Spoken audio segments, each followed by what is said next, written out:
नमस्कार मित्रांनो, स्वागत आहे तुमचं या नव्या व्हिडिओमध्ये, ज्यामध्ये आज आपण बघणार आहोत की बीटेक नंतर प्लेसमेंटसाठी काय करावं. बघा, जर तुम्ही पण बीटेक करत असाल किंवा तुमचं झालेलं असेल, तर त्यानंतर तुम्हाला प्लेसमेंट मिळवण्यासाठी काय करावं लागतं. What to do for placement after BTech. कोणकोणत्या गोष्टी ज्या फॉलो कराव्या लागतात तेच आपण आज या व्हिडिओमध्ये बघणार आहोत. तर हा व्हिडिओ शेवटपर्यंत बघा आणि चॅनलवरती नवीन असाल तर सबस्क्राईब करून द्या, कारण असेच व्हिडिओ मी तुमच्यासाठी आणत असतो. आणि चला बघूया की प्लेसमेंटसाठी तुम्हाला नक्की काय करावं लागतं बीटेक नंतर.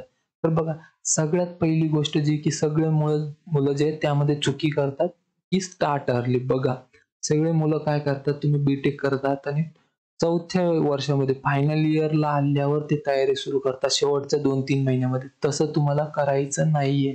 तुम्हाला कमीत कमी थर्ड इयर पासून सुरुवात करायची आहे. जी पण इंटरव्ह्यूची प्रिपरेशन असेल किंवा ॲप्टिट्यूड टेस्ट आहेत याच्याविषयी तुम्हाला ज्या थर्ड इयर पासूनच सुरुवात करायची आहे. कारण बरेच विद्यार्थी काय करतात, शेवटच्या 3-4 महिन्यात म्हणजे फायनल इयरचे जे आहेत शेवटच्या 3 किंवा 4 महिन्यात तयारी लागतात. आता त्यामध्ये काय होतं, मग तुम्हाला ॲप्टिट्यूड टेस्टची तयारी करायची, इंटरव्ह्यूची तयारी करायची, प्लस तुम्ही आधीचे फर्स्ट इयर सेकंड इयरचे जे सब्जेक्ट असतात, जे बेसिक्स असतात प्रोग्रामिंगचे वगैरे, ते सगळे विसरलेले असतात. परत ते पण तुम्हाला करायचं असतं. तर त्यासाठी 3 किंवा 4 महिने पुरेसे नाहीये. त्यासाठी कमीत कमी थर्ड इयर पासून तुम्हाला सुरुवात करायची. तेव्हा कुठे तुमचं जे इंटरव्ह्यू वगैरे आहे, ॲप्टिट्यूड टेस्ट आहे, हे सगळं जे आहे प्रिपरेशन चांगल्या प्रकारे होईल. तर यानं काय होईल, जेव्हा तुम्ही प्लेसमेंटला जाल तर तेव्हा तुम्हाला एकदम सोपं जाईल प्लेसमेंट मिळवायला. तिथे तुम्हाला जास्ती काही अडचण येणार नाही. तर सगळ्यात महत्त्वाचा पॉइंट आहे की स्टार्ट अर्ली. त्यानंतर बघा, बिल्ड युअर स्किल. बघा, यामध्ये काय होतंय की आता जेव्हा तुम्ही जाता इंटरव्ह्यूला वगैरे, तिथे तुम्हाला ना काही सिच्युएशन बेस्ड क्वेश्चन वगैरे विचारले जातात. तुम्हाला काहीतरी सिच्युएशन दिली जाते आणि त्याच्यामधून तुम्हाला जे सॉल्व्ह करायचा आहे प्रॉब्लेम वगैरे, तर तिथे तुमचे जे स्किल आहे ते बघितले जाते.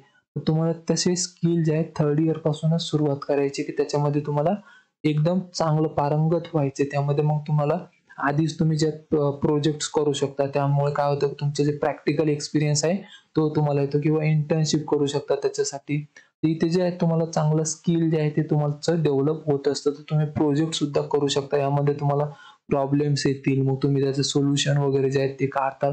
तर त्यानं जे आहे तुमचे स्किल डेव्हलप होत असतं. तर तुम्हाला जे आहे तुमचे प्रॅक्टिकल जे नॉलेज आहे, एक्सपिरियन्स आहे, त्याला जेवढं जास्ती वाढवता येईल तेवढं वाढवायचं, कारण तेव्हा तुम्हाला प्लेसमेंटच्या वेळेस ते कामी येईल. त्यानंतर बघा, प्रॅक्टिस युअर इंटरव्ह्यू स्किल. जसं मी तुम्हाला सांगितलं, थर्ड इयर पासूनच तुम्हाला प्रॅक्टिस सुरू करायची इंटरव्ह्यूची. बघा, इंटरव्ह्यू का महत्वाचा आहे. बघा, जो इंटरव्ह्यू असतो आय-टी सेक्टरमध्ये खरं तर तो सगळ्यात महत्वाचा आहे. जेवढं चांगलं तुम्ही इंटरव्ह्यूमध्ये परफॉर्म कराल तेवढं जास्ती पॅकेज तुम्हाला मिळत असतं आय-टी सेक्टरमध्ये. तर तुम्हाला इंटरव्ह्यू असा द्यायचा आहे की समोरच्यानं कोणताही क्वेश्चन विचारलं त्याचा आन्सर तुम्हाला आलं पाहिजे. तर त्याची जी इंटरव्ह्यूची प्रॅक्टिस आहे तुम्हाला थर्ड इयर पासूनच सुरू करायची आहे. आता बघा, सगळ्यांना जवळपास सेम क्वेश्चन विचारले जाते. कोणी असो इंटरव्ह्यूमध्ये जवळपास सेम क्वेश्चन विचारले जातात. फक्त तुम्ही आन्सर कसा देता याच्यावरती तुमचं सिलेक्शन डिपेंड करत असतं, की तुम्हाला घेतील की नाही, तुम्ही कसे उत्तरे देताय वगैरे त्याच्यावरती. तर तुम्हाला ती उत्तरे कसे द्यायची, त्यानंतर कम्युनिकेशन कसं करायचं इंटरव्ह्यूमध्ये, सगळ्या गोष्टी तुम्हाला आधी शिकायच्या. त्यासाठी काय करू शकता, तुम्ही मॉक इंटरव्ह्यूज देऊ शकता. मॉक इंटरव्ह्यूज म्हणजे काय, की त्यामध्ये तुम्ही तुमच्या मित्रांची मदत घेऊ शकता, फॅमिली मेंबरची मदत घेऊ शकता. तुम्ही त्यांना सांगू शकता, की मला तुम्ही क्वेश्चन विचारा, मी त्याचं ॲन्सर देईन, आणि अशा प्रकारे तुम्ही मॉक इंटरव्ह्यूज देऊ शकता. आणि याच्या क्वेश्चनसाठी तुम्ही बऱ्याचशा वेबसाईट आहेत बघा, त्या वेबसाईटला रेफर करू शकता. तिथून तुम्ही क्वेश्चन्स घेऊ शकता. पण इंटरव्ह्यूची तयारी खूप चांगली करायची तुम्हाला, कारण सगळ्यात जास्ती महत्त्वाचा पॉइंट आहे इंटरव्ह्यू.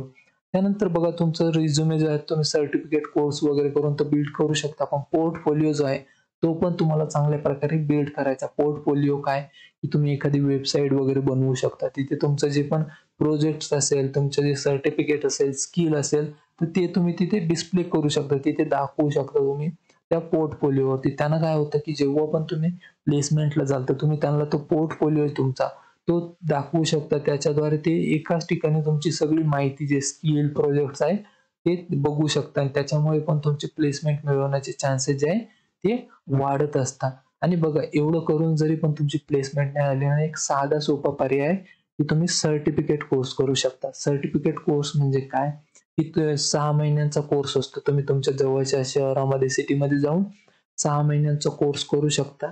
आता तिथे काय होईल, ते तुम्हाला 6 महिन्यांची ट्रेनिंग देतील. त्यानंतर कंपन्या येतील, त्यांच्या कंपन्यांच्या इंटरव्ह्यूमध्ये बसवतील तुम्हाला. आता तुम्ही जर यामध्ये चांगलं परफॉर्म केलं तर तुम्हाला तिथूनच जॉब मिळेल, त्या क्लासमधूनच.